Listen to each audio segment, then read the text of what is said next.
गांव के गली मां तोर संग नजर मिल गे, धान के खेत किनारे दिल मोर तोर मलगे।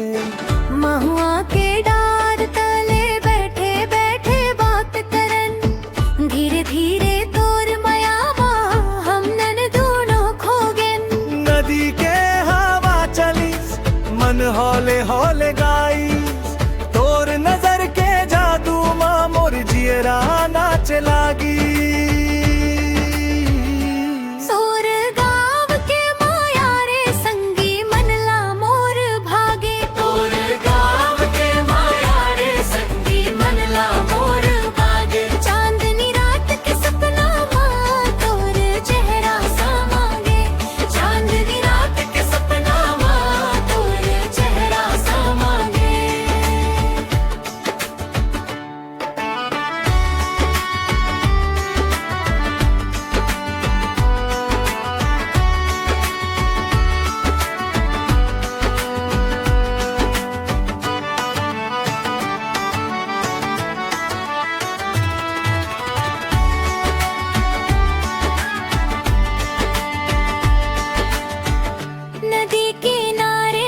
संग पाम पायल बाजे, तोर हंसी सुन के रानी मोर दिल गजब धड़के।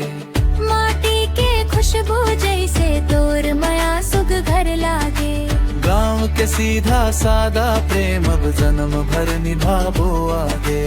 सावन के बादर जैसा दूर बात मन भी जोई, मोर मन के अंगना में तोर नाव फूल जस खिली।